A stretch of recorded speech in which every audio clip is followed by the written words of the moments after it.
Inclinemos nuestros rostros para orar. Nuestro Padre y nuestro Dios, te damos gracias por tu palabra, que es una guía segura en un mundo de rebelión y de confusión. Pedimos, Padre, la ayuda de tu Espíritu Santo. Rogamos que siembres la semilla de tu verdad en nuestros corazones. Te damos gracias por escuchar nuestra oración, pues te lo pedimos en el precioso nombre de Cristo Jesús. Amén. En nuestro último tema nos dimos cuenta cómo Satanás, a través de todo el Antiguo Testamento, procuró impedir que viniera la simiente prometida.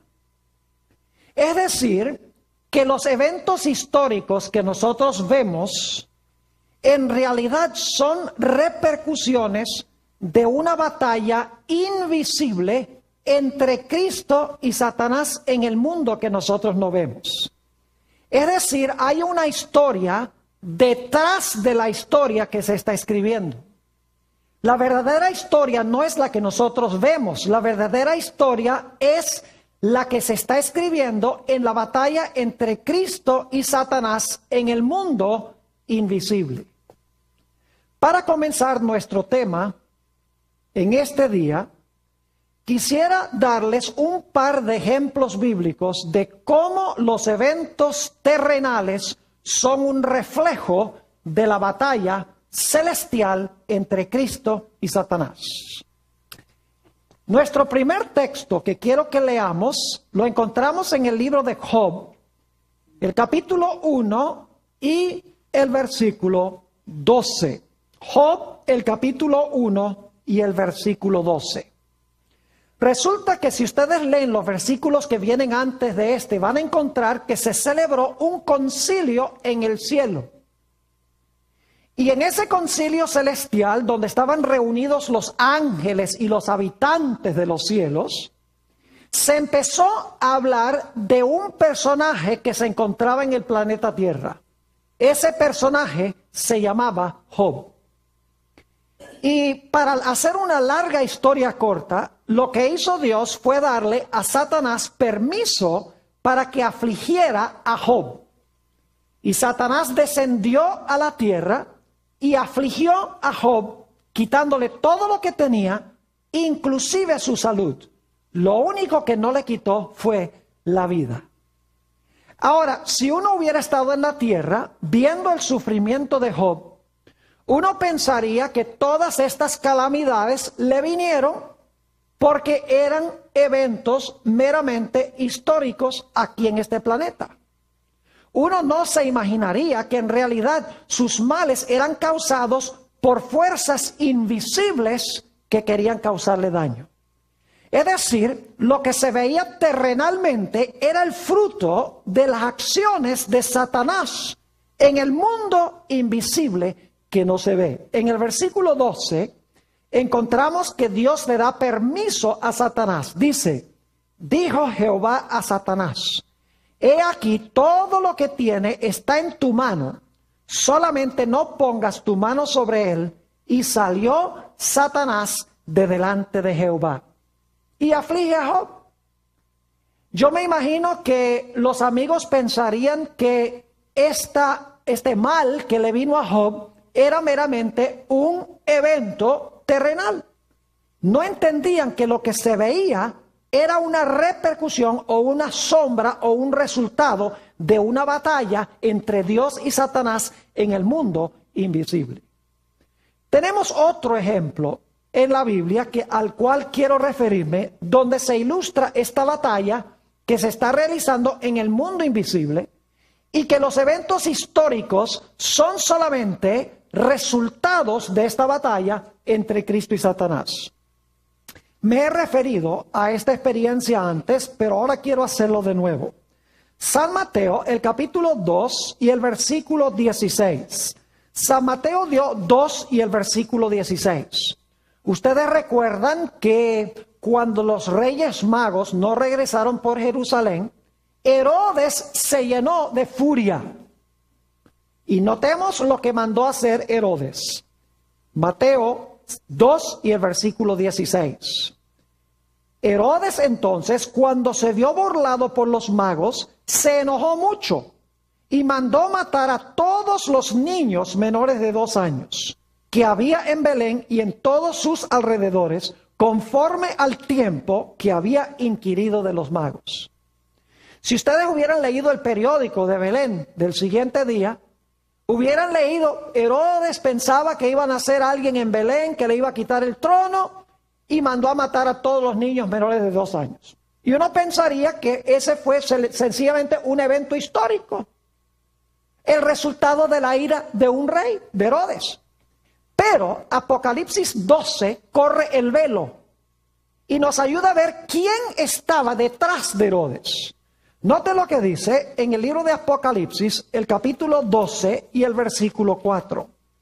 Dice, hablando de un dragón bermejo, y su cola arrastraba la tercera parte de las estrellas del cielo y las arrojó a la tierra.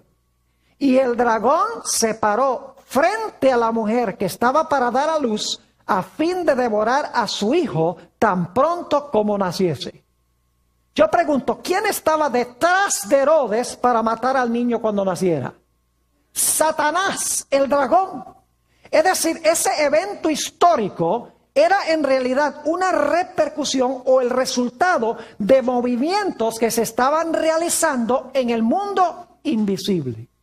Y todos los eventos históricos hay que verlos desde esa perspectiva.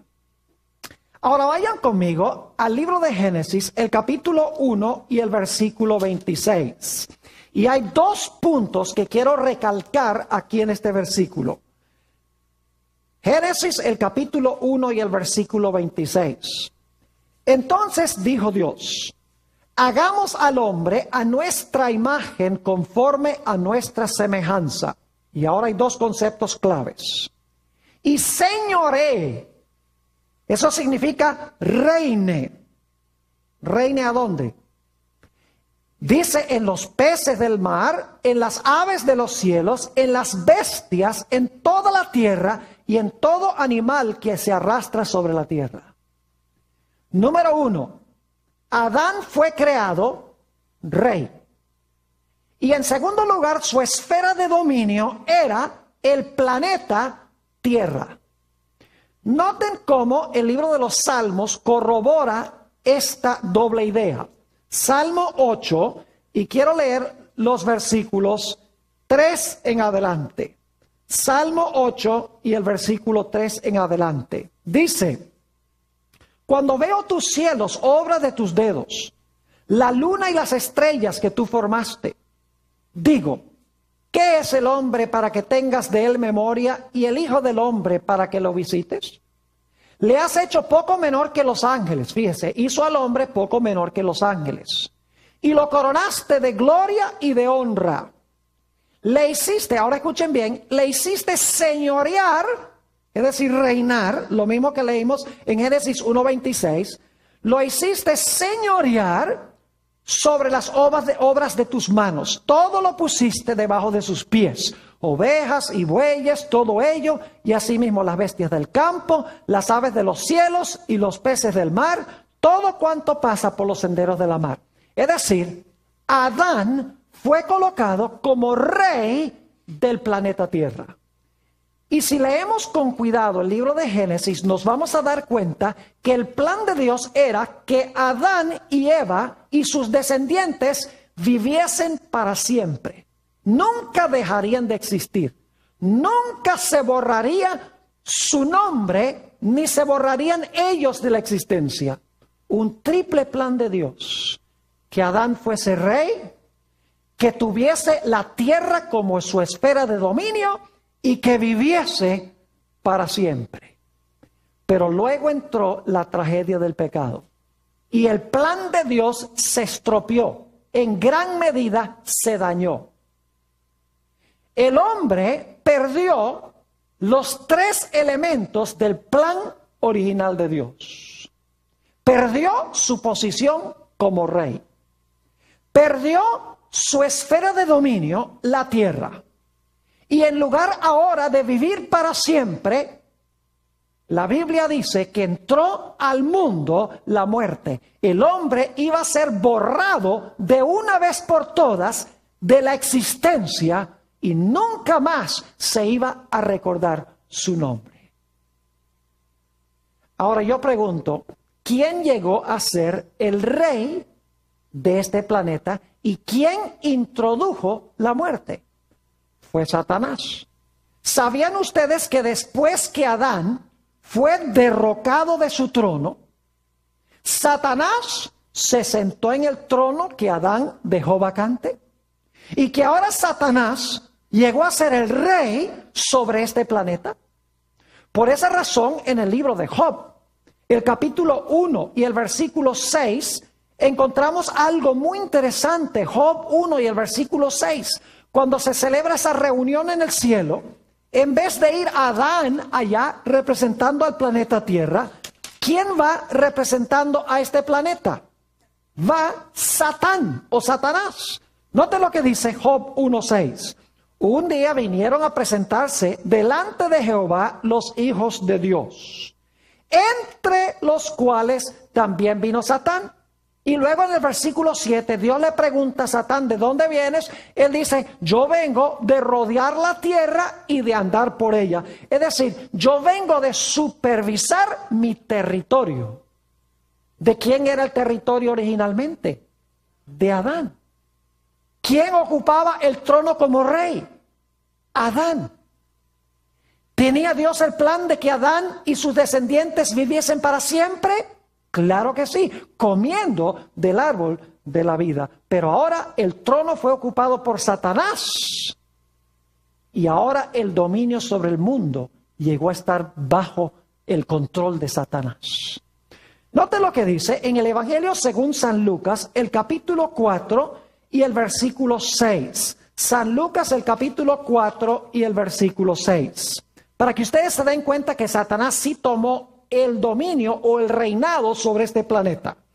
Dice en el versículo 6, en la tentación de Jesús, cuando el diablo lo llevó a un alto monte, dice, y le dijo el diablo a Jesús, a ti te daré toda esta potestad y la gloria de ellos. Y ahora escuchen bien, porque a mí me es entregada o me ha sido entregada y a quien quiero la doy. Es decir, los reinos de este mundo me han sido entregados a mí, dice Satanás, y a quien yo quiero, yo le doy esos reinos. Yo pregunto, ¿quién le dio esos reinos a Satanás? Adán. El rey original, cuando se dejó vencer por Satanás, él dejó de ser rey y ahora el gobernante llegó a ser Satanás. Por esa razón es que en San Juan 12:31 a Satanás se le llama el príncipe de este mundo. Me gusta la versión en inglés, es un poco más cerca al original.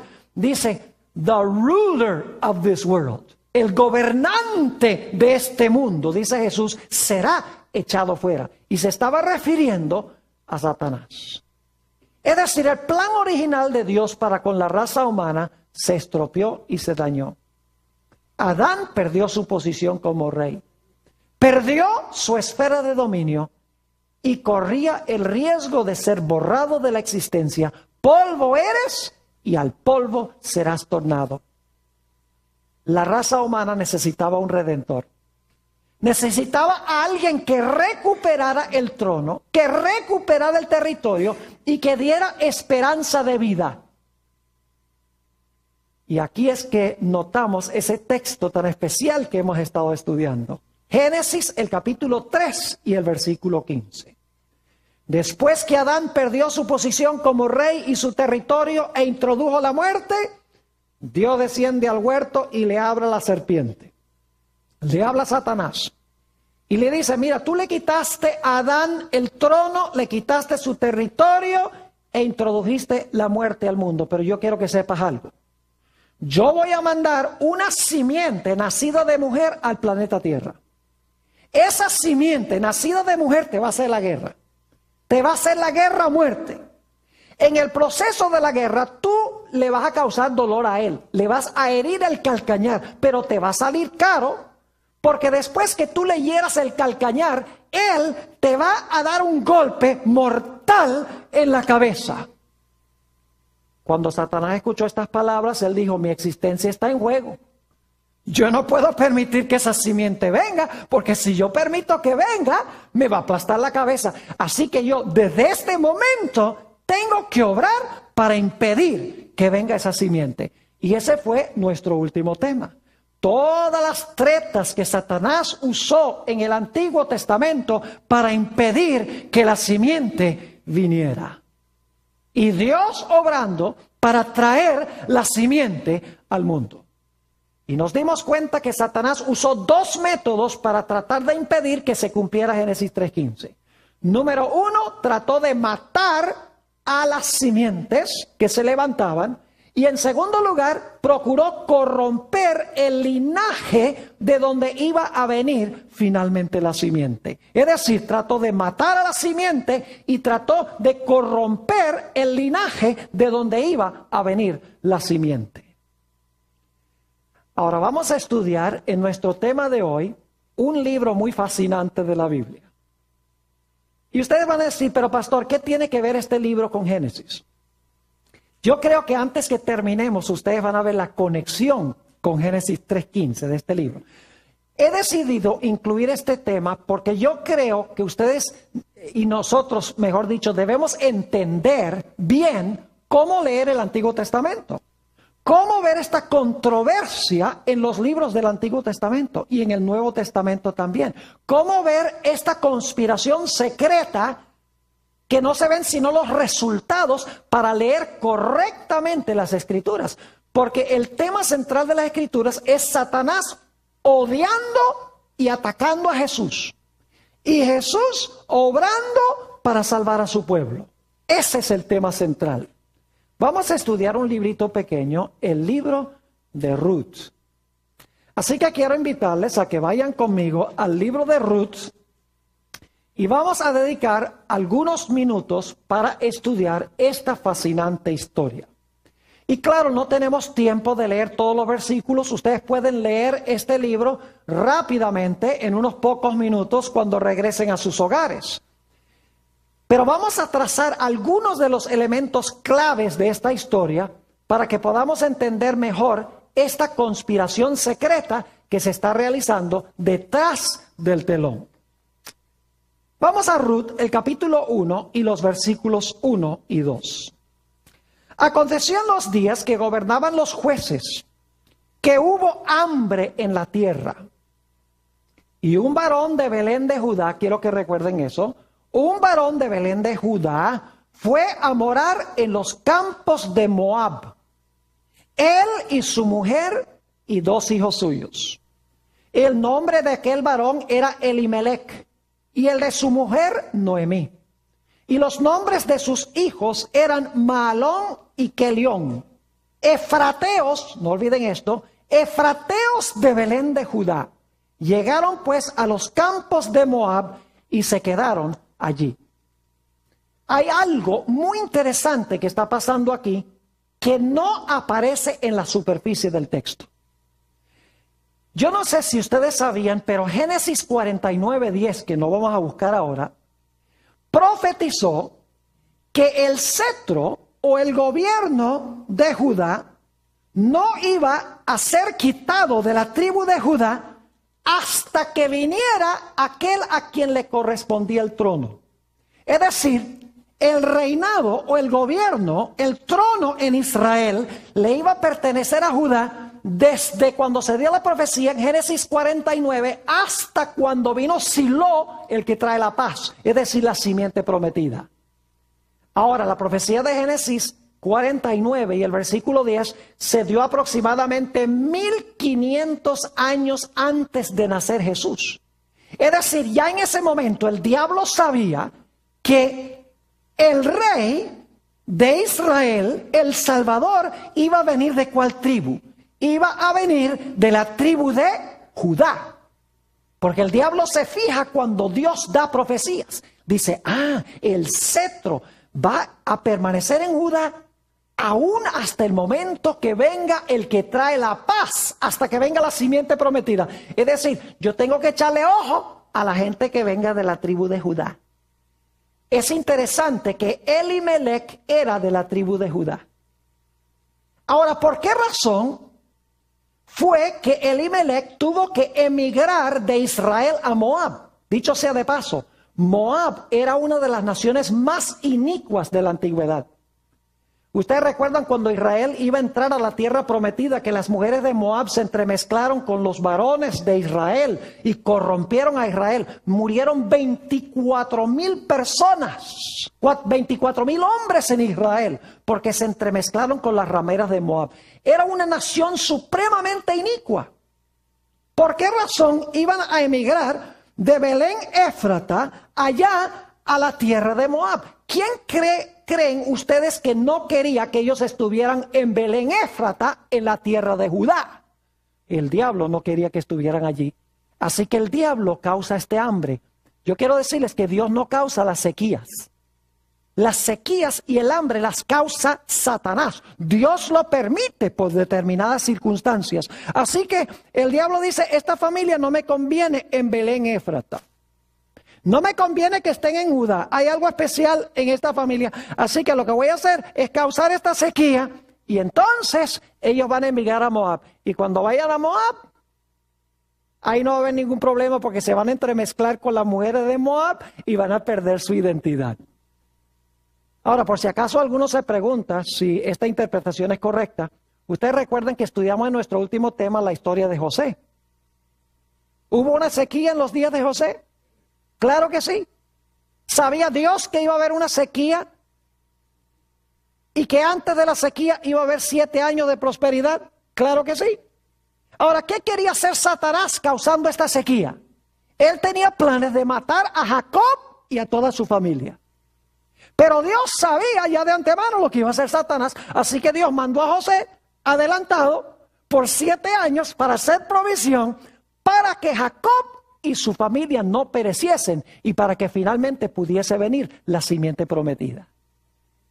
No es mi interpretación, porque en Génesis 45 y el versículo 7 y 8, cuando José se revela finalmente a sus hermanos, empiezan los hermanos a llorar y José dice, no lloren, porque Jehová me ha mandado a Egipto delante de vosotros para preservar el linaje o para preservar la simiente.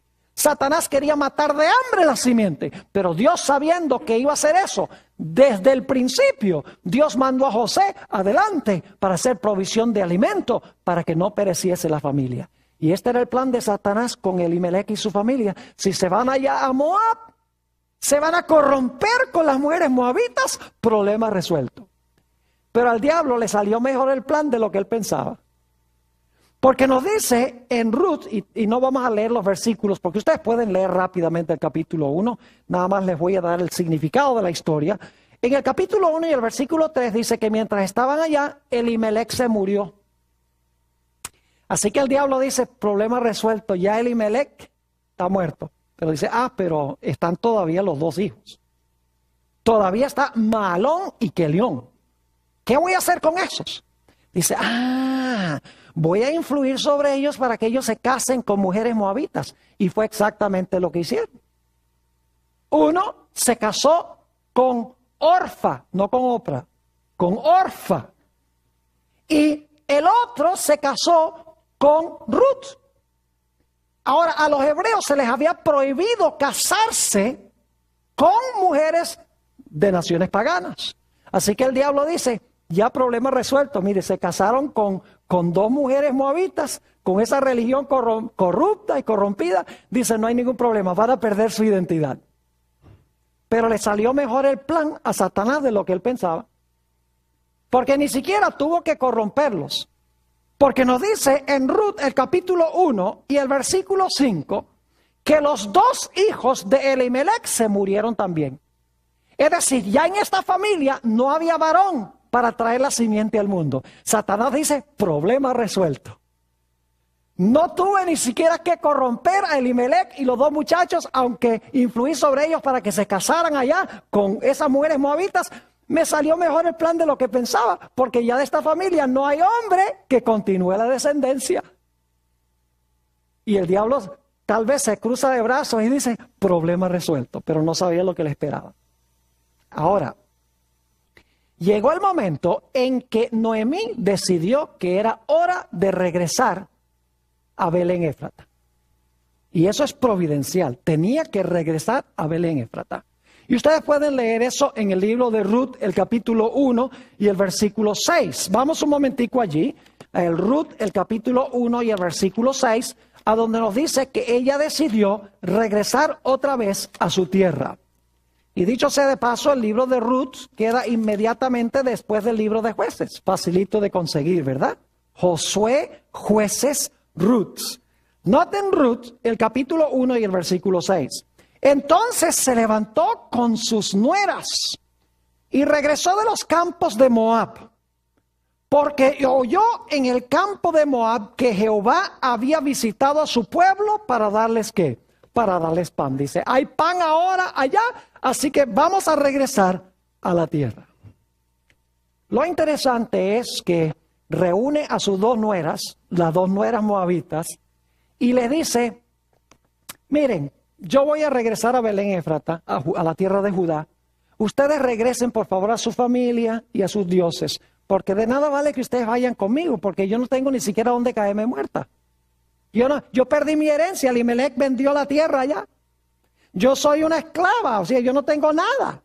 Dice, ni siquiera tengo alguien que perpetúe el nombre de la familia. Cuando yo me muera, ya la familia de Elimelech se acabó.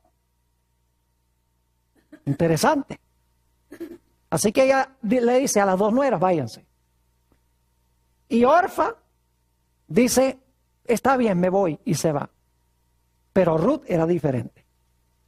Note lo que dice en el libro de Ruth, el capítulo 1 y el versículo 16 y 17. Después que se fue Orfa, ella se fue a su pueblo y a sus dioses. Fíjense que hay dos clases de simientes aquí, ¿verdad? Orfa, que no está entregada a la religión de Israel, ella se une otra vez con su religión, pero hay otra que se llama Ruth, otra simiente. Noten los versículos 16 y 17. Respondió Ruth, estas son las famosas palabras, respondió Ruth, no me ruegues que te deje y me aparte de ti, porque a donde quiera que tú fueres, iré yo, y donde quiera que vivieres, viviré. Tu pueblo será mi pueblo y tu Dios, mi Dios. Está renunciando a su ciudadanía moabita y se está haciendo israelita. Ahora puede cumplir el plan especial de Dios. Versículo 17. Donde tú murieres, moriré yo, y allí seré sepultada. Así me haga Jehová, y aún me añada, que solo la muerte hará separación entre nosotras dos. Y Ruth, así con Noemí, emprenden viaje de regreso a Belén Éfrata. Ahora Ruth era israelita. Se incorporó en el pueblo escogido de Dios. Había dejado de ser moabita. Cuando llegaron a Belén Éfrata, en Judá, la gente reconoció a Noemí. Y quiero que noten cómo lo relata en el capítulo 1 y los versículos 19 al 21. 19 al 21. Anduvieron pues ellas dos hasta que llegaron a Belén. Y aconteció que habiendo entrado en Belén, toda la ciudad se conmovió por causa de ellas y decían, ¿no es esta Noemí? Y ella les respondía, ahora escuchen bien, no me llaméis Noemí. El nombre Noemí significa placentera. No me llaméis placentera, sino llamadme Mara. La palabra Mara significa amarga. Porque en grande amargura me ha puesto el Todopoderoso. Podríamos decir que era una vieja amargada. Versículo 21. Yo me fui llena, pero Jehová me ha vuelto con las manos vacías. ¿Por qué me llamaréis Noemí? Ya que Jehová ha dado testimonio contra mí y el Todopoderoso me ha afligido. ¿A quién le está echando la culpa de su situación? A Dios. Dice, no tengo herencia, soy una sierva, no hay nadie que perpetúe el nombre de la familia. Ni para qué va uno a servir a un Dios así. Si tan solo ella hubiera entendido el plan que tenía Dios, no hubiera renegado contra Dios.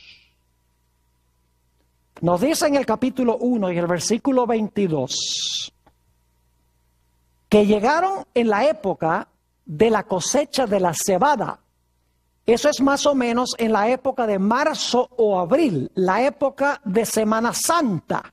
Esa es la cosecha de la cebada. Noten lo que dice el versículo 22. Así volvió Noemí y Ruth la moabita, su nuera, con ella. Volvió de los campos de Moab y llegaron a Belén al comienzo de la siega de cebada. ¿Ustedes creen que fue coincidencia que llegaron precisamente en la época cuando la cebada se estaba cosechando? En absoluto.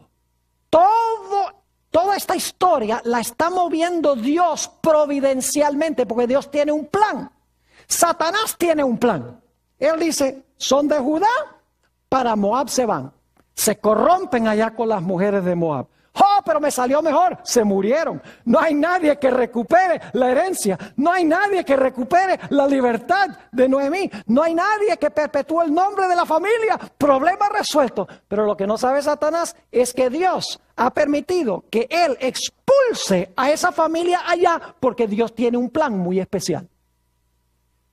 Ahora, noten lo que dice el capítulo 2 y el versículo 1 y 2. Tenía Noemí un pariente de su marido. ¿Cómo es la cosa? ¿Un qué? Oh, un pariente de su marido. Eso es muy importante, no lo olviden. Un pariente de su marido. Hombre rico de la familia de Elimelec, el cual se llamaba Booz. Y ahora escuchen bien. Noemí no es la que le da la idea a Ruth. No le dice Noemí a Ruth, mira, ve y cosecha ya en el campo de Booz a ver si le caes bien. No, es idea de Ruth, sin saberlo. Dice, y Ruth, la moabita, dijo a Noemí, te ruego que me dejes ir al campo y recogeré espigas en pos de aquel a cuyos ojos hallare gracia. Y ella le respondió, ve, hija mía. Ahora, lo que iba a hacer Ruth era venir detrás de los segadores para recoger las espigas que quedaban. Saben que en las leyes de los judíos se prohibía cosechar completamente el campo. El dueño del campo debía dejar ciertas espigas para que los pobres pudieran venir a vendimiar el campo. Esto demuestra la pobreza que tenían Noemí y Ruth. Que Ruth tuvo que meterse detrás de los segadores para cosechar las vendimias, lo poco que había quedado. Y lo hizo precisamente en el campo de ¿quién? En el campo de Booz, quien era familia de ¿quién? Quien era familiar de Elimelec. Y ustedes dicen, ¿por qué es importante eso? Escuchen bien. Porque según las leyes hebreas, las leyes de los judíos, se podía recuperar la herencia perdida que se había vendido, que Elimelec había vendido cuando se fue a Moab. Se podía recobrar la herencia perdida. Noemí nuevamente podía ser señora de su heredad y el nombre familiar se podía perpetuar si un familiar cercano pagaba el precio para comprar lo que se había perdido. Y ese familiar se podía casar con la esposa del difunto, o en este caso con Ruth, y podía así perpetuar el nombre de la familia para que no desapareciera de la historia. Note lo que dice en Levítico 25:25. Vamos a leer estas leyes hebreas de redención. Levítico, el capítulo 25 y el versículo 25. Aquí está hablando de recuperar la herencia que había vendido Elimelec. Dice en el versículo 25, cuando tu hermano empobreciere y vendiere algo de su posesión. En realidad en el hebreo no dice algo, dice cuando vendiere su posesión. Ahora escuchen bien. Entonces su pariente más próximo, su familiar más cercano, vendrá y rescatará lo que su hermano hubiere vendido. Esa palabra rescatará significa recuperar pagando un precio. Es decir, pagaba el precio y recuperaba lo que se había vendido. ¿Cuál era la forma en que se podía recuperar la herencia que se había vendido? El familiar más cercano pagaba el precio y compraba de nuevo lo que se había vendido. Ahora, ¿qué tal si un individuo se había vendido él a esclavitud? Porque la gente también se podía vender como esclavos. Note lo que dice Levítico 25 y el versículo 48 y 49. Dice aquí, después que se hubiere vendido, podrá ser rescatado. Escuchen bien, uno de sus hermanos lo rescatará, o su tío, o el hijo de su tío, lo rescatará. La palabra rescatará que significa comprar pagando un precio. O un pariente cercano de su familia lo rescatará, o si sus medios alcanzaren, él mismo se rescatará. ¿Cómo se iba a rescatar él mismo si se había vendido a servidumbre? La única forma en que podía ser librado de servidumbre era que un familiar cercano pagara el precio. La única forma de recuperar la herencia que se había vendido era que un familiar pagara el precio. Y saben que la única manera, no voy a leer el texto, pero ustedes lo tienen en su lista, Deuteronomio 25:5, dice que si un marido moría sin hijos, o si los hijos se morían, el pariente más cercano tenía que casarse con la esposa del difunto para perpetuar el nombre de la familia. O sea que la única forma en que Noemí podía recuperar el patrimonio vendido, la única forma que podía nuevamente gobernar sobre su heredad, la única forma en que podía perpetuar el nombre de la familia de Elimelech era si un pariente cercano pagaba el precio para rescatar lo que se había vendido y lo que se había perdido. ¿Y qué era Booz? Era un pariente cercano ¿de quién? De Elimelech. Es decir, Booz podía recuperar lo que se había perdido. Ahora voy a cortar la historia. Ustedes pueden ir al capítulo 4 y el versículo 9 y se van a dar cuenta allí que había un pariente más cercano que Booz. Y Booz le dijo, mira, tú eres más cercano, así que te conviene a ti redimir lo de Elimelech. Y él dice, está bien, yo pago el precio y yo lo redimo. Y le dice Booz, pero dicho sea de paso, tienes que casarte con Ruth también. Él dice, no, entonces no. Paso. Ese no era el individuo que debía redimir lo que se había perdido.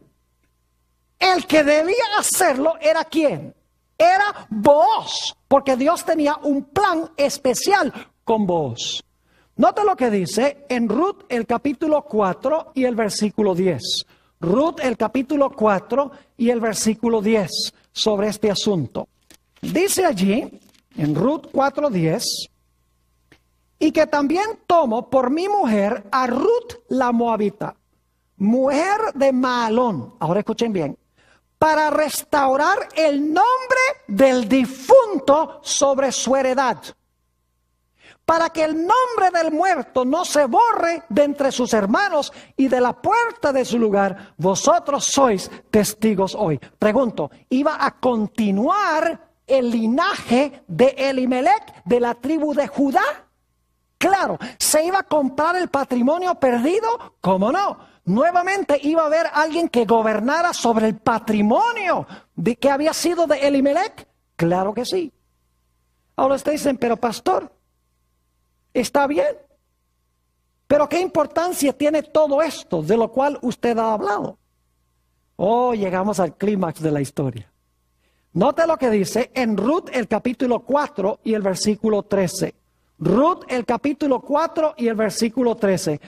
Dicho sea de paso, si hasta ahora han estado durmiendo, es hora de despertarse, porque ahora viene lo bueno.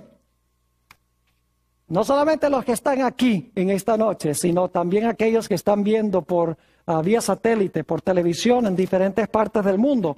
Note lo que dice en el libro de Ruth, el capítulo 4 y el versículo 13.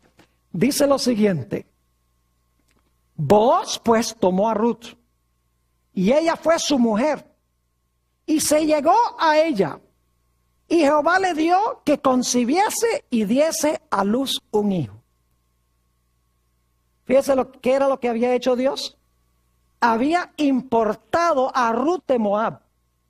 Satanás expulsó a Elimelech y a su familia a Moab, porque quería impedir que de esta familia viniera la simiente. Así que Dios dice, no, pero lo que voy a hacer es de allá, voy a importar a la que va a traer a la simiente. Versículo 14.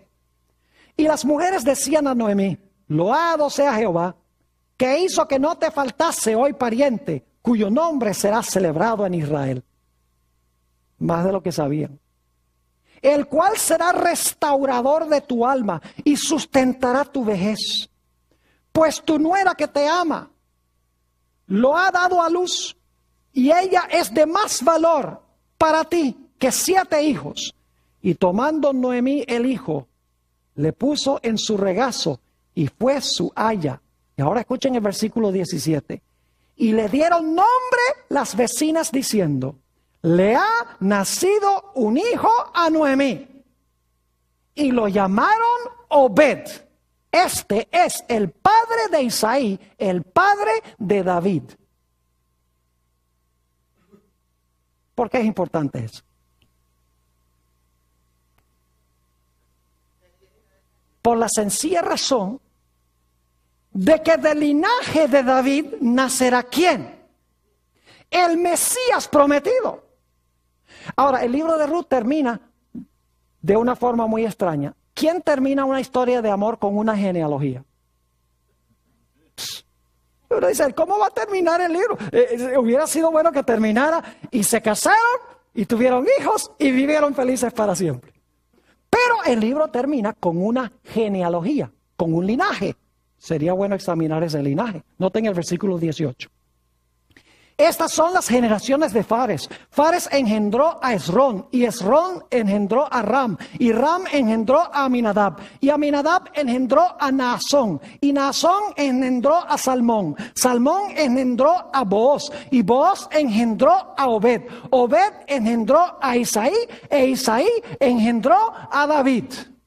Ahora vamos al Evangelio según San Mateo, el capítulo 1, para ver algo muy interesante. La genealogía de Jesús. San Mateo, el capítulo 1, y quiero leer los versículos 5, 6 y 16. Dice en el versículo 5, en realidad vamos a empezar en el versículo 3. Dice, Judá engendró de Tamar a Fares y a Zara, Fares a Esrom, y Esrom a Aram. Aram engendró a Aminadab, Aminadab a Naasón, y Naasón a Salmón. Salmón engendró de Rahab a Booz, Booz engendró de Ruth a Obed, y Obed a Isaí. Isaí engendró al rey David. El rey David engendró a Salomón, de la que fue mujer de Urías. Y luego, si continúan el linaje, llegan al versículo 16, donde dice, y Jacob engendró a José, marido de María, de la cual nació Jesús, llamado el Cristo. Lo que Satanás procuró impedir, Dios dice, tú me expulsas a mi gente, allá a Moab, está bien, no hay ningún problema. Yo allá agarro a Ruth y la importo a Israel. La hago parte de mi pueblo y finalmente de ella traeré el linaje prometido, el Mesías, al mundo. ¿Saben ustedes que Belén Éfrata era un lugar muy importante? ¿Por qué pensaba Noemí que debía regresar a Belén Éfrata? Ella no lo sabía, pero la Biblia lo explica. Nota lo que dice el libro de Miqueas, el capítulo 5 y el versículo 2. Miqueas, el capítulo 5 y el versículo 2. Miqueas es ese librito que queda después del libro de Amós. Yo creo que eso no les va a ayudar mucho. Pero vamos a leer Miqueas el capítulo 5 y el versículo 2. Dice, pero tú, Belén Éfrata, ¿el mismo nombre que vimos en el libro de Ruth? ¿Sí o no? Sí. Pero tú, Belén Éfrata, pequeña para estar entre las familias de Judá, de ti me saldrá el que será Señor en Israel. Y sus salidas son desde el principio, desde los días de ¿qué? Desde los días de la eternidad. ¿Quién iban a ser en Belén Éfrata? Jesús. ¿Están viendo ustedes lo que está pasando en esta historia? ¡Qué historia tan fascinante! Dios obrando y el diablo obrando. El diablo dice, voy a hablar para que de esta familia no venga la simiente. Dios dice, así es la cosa. Dios dice, ahora yo te traigo a Ruth de acá y el plan sigue. Es decir, hay una historia que se está escribiendo detrás de la historia. Es como si fuera un juego de ajedrez. ¿Han jugado ajedrez alguna vez? Quiero que se imaginen un juego de ajedrez. Dios está sentado en un lado y Satanás está sentado en el otro lado. Y el movimiento de las fichas son los movimientos históricos. Y Dios mira a Satanás y le dice, juega. Y entonces el diablo hace un movimiento en la historia. Y entonces Dios le dice, ya jugaste, ¿verdad? Ya jugaste, ahora me toca a mí. Y Dios juega en la historia, contrajuega. Y el diablo dice, si yo hubiera sabido que iba a jugar así. Hubiera jugado diferente, pero entonces el diablo se las ingenia y hace su jugada y dice, listo, lo tengo. Y Dios dice, ya jugaste, ahora me toca a mí. Y entonces Dios juega. La historia es un juego y un contrajuego. Dios juega, Satanás responde. Satanás juega, Dios responde. Pero ¿saben algo muy interesante? ¿Cómo les gustaría a ustedes jugar un juego de ajedrez si ya antes de comenzar el juego supieran todas las jugadas que va a ser el contrario? No podrían perder. Lo que pasa es que el diablo tiene que adivinar cómo va a jugar Dios, pero Dios ya sabe cómo va a jugar Satanás. Y por eso es que el plan que Satanás tenía le falló. Dios lo usó para cumplir su propósito. Ahora escuchen bien, porque el tiempo apremia. Voy a resumir el significado de esta historia. Cuando la raza humana pecó, mis queridos hermanos y amigos que están aquí presentes, también los que están viendo vía satélite en diferentes partes del mundo, cuando el hombre pecó, perdió dominio, su patrimonio, perdió su posición como rey, se hizo esclavo o siervo, y también su nombre iba a ser borrado de la historia. La raza humana necesitaba a un redentor. Necesitaba un pariente cercano que rescatara lo que se había perdido. El problema es que dentro de la raza humana no había nadie que pudiera rescatar y comprar lo que se había perdido, porque todos vendieron su patrimonio, todos se hicieron esclavos y todos se hicieron reos de muerte, porque el apóstol Pablo dice, no hay justo ni aún uno. Y dice en Romanos 3:23, porque todos han pecado y están destituidos de la gloria de Dios. No había nadie dentro de la raza humana que pudiese pagar el precio para rescatar la tierra, para devolverle nuevamente al hombre el trono y para perpetuar su nombre y su existencia por la eternidad. La raza humana necesitaba un redentor, pero dentro de la raza humana no había nadie. ¿Qué podía hacer Dios? Ahora les voy a hacer una pregunta, pero no me la contesten rapidito. Esta es mi pregunta. Antes que Jesús viniese a este mundo como hombre, ¿era miembro de nuestra familia? Jesús, antes de que Jesús viniese a este mundo, cuando estaba en el cielo como Dios, ¿Jesús era miembro de nuestra familia? No, Señor. Para ser miembro de nuestra familia tenía que ser ¿qué? Tenía que ser hombre. Yo creo que todos aquí somos humanos, ¿no? Aquí no hay ultraterrestres. Todos somos seres humanos. Jesús, antes de encarnarse, ¿era hombre? No. ¿Era de nuestra familia? No. ¿Podía cumplir las leyes de la redención? No. Porque solo un pariente cercano de nuestra familia podía pagar el precio para recuperar lo que se había perdido. Por esa razón es que la Biblia nos dice en Juan 1 Y el versículo 14, que aquel verbo, quien era Dios, de otra familia, se hizo carne. Y llegó a ser miembro de nuestra familia. Para que como nuestro pariente cercano pudiese recuperar, pagando el precio, pagando por su muerte, para recuperar lo que la raza humana había perdido. Es decir, el que no era miembro de nuestra familia, se hizo miembro de nuestra familia. Ahora escuchen lo que voy a decir. Jesús es un personaje diferente que cualquier otro personaje en el universo, porque Jesús es al mismo tiempo Dios y hombre. Antes de venir a esta tierra pertenecía a la familia de Dios. Luego, cuando se encarnó, se hizo miembro de nuestra familia para poder pagar el precio y rescatar el patrimonio perdido, para librarnos de servidumbre y colocarnos de nuevo en el trono y para perpetuar nuestra existencia por la eternidad cuando éramos reos de muerte. Si ustedes leen Apocalipsis 22:16, van a encontrar algo muy interesante. Vamos a Apocalipsis, el capítulo 22 y el versículo 16. Hay algo que posiblemente no han visto, pero es muy interesante y quiero que ahora lo analicemos brevemente. Está hablando aquí de Jesús y dice lo siguiente: yo, Jesús, he enviado a mi ángel para daros testimonio de estas cosas en las iglesias. Ahora escuchen. Dice Jesús: yo soy la raíz y el linaje de David, la estrella resplandeciente de la mañana. Noten que Jesús dice que Él es la raíz y la simiente de David. Es decir, Jesús es el padre de David y el hijo de David. El hijo mío está allá arriba ayudando en los asuntos técnicos de esta grabación. Yo quiero preguntarles, ¿ustedes creen que yo puedo ser al mismo tiempo padre de mi hijo e hijo de mi hijo? El pastor, no sea ridículo. O es padre o es hijo. Es cierto. Pero escuchen bien, Jesús es la raíz de David y el linaje también. Jesús es el padre de David y es también del linaje de David. ¿Saben por qué?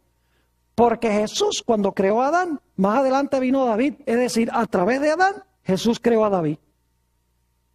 Pero cuando Jesús nació en este mundo, nació como hijo de David. Es decir, es el padre de David como Dios, es hijo de David como hombre. Lo mismo sucede con Abraham en Mateo 1 y el versículo 1.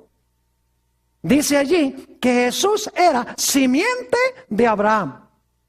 Pero interesante que en San Juan 8:58 Jesús dice: antes que Abraham fuese, yo soy. Ahora, ¿cómo entendemos eso? Es simiente de David, pero dice: antes que Abraham fuese, ya yo soy. Jesús fue el creador de Abraham como Dios. Pero Jesús es hijo de Abraham como miembro de nuestra familia. ¿Y saben lo que es más lindo? Jesús pagó el precio para rescatar el patrimonio perdido. Jesús pagó el precio para recuperar el trono. Jesús pagó el precio para que nuestro nombre no sea borrado. No solo el nombre, sino para que nosotros podamos vivir para siempre. Y nuestro nombre quede grabado para siempre en el libro de la vida. Lo más lindo es esto, fíjense. El único verdadero hijo de Dios es Jesús. Nosotros somos hijos de la ira. Yo no puedo reclamar el derecho de ser hijo de Dios en mí mismo. Jesús es el hijo de Dios. Pero ahora fíjense qué lindo es esto. Cuando yo acepto a Jesús como mi Salvador, cuando yo me uno a Jesús, entonces ahora Jesús y yo somos hermanos. Y entonces ahora Jesús viene a su padre, dice: Padre, tengo un nuevo hermano, el pastor Bor. Y el padre mira a Jesús, y estoy dramatizando para que puedan entender. El padre mira a Jesús y le dice: ¿el pastor Bor es tu hermano? Y Jesús dice: sí, el pastor Bor es mi hermano. Entonces el padre dice: pues si el pastor Bor es tu hermano, entonces también es hijo mío. Eso es lo que quiso decir Jesús cuando declaró: yo soy el camino, la verdad y la vida. Nadie viene al Padre sino por mí. a través de Jesús llegamos a ser hermanos y hermanas de Jesús. Y como somos hermanos y hermanas de Jesús, llegamos a ser hijos e hijas de Dios. Pero solo a través de Jesús, solo recibiéndolo como Salvador, solamente uniendo nuestra vida con la vida de Él. Entonces ya el Padre dice, este también es mi Hijo amado, en quien tengo gran contentamiento. Note lo que dice Hebreos 2. Hebreos el capítulo 2, nuestro último texto, 14 y 15. Hebreos 2, 14 y 15. Aquí nos dice algo muy hermoso en cuanto a Jesús. Hebreos el capítulo 2 y el versículo 14 y 15. Dice, así que, por cuanto los hijos, es decir, los hijos de Dios, participaron de carne y sangre, Él también participó de lo mismo, para destruir por medio de la muerte al que tenía el imperio de la muerte, esto es al diablo, y librar a todos los que por el temor de la muerte estaban durante toda la vida sujetos a servidumbre. Y si ustedes leen un poquito más adelante, van a encontrar que nos dice que el Señor Jesucristo no se avergüenza de llamarnos hermanos, porque ha destruido las obras de Satanás. Que Dios nos ayude para que seamos hermanos y hermanas de Jesús, hijos e hijas de Dios.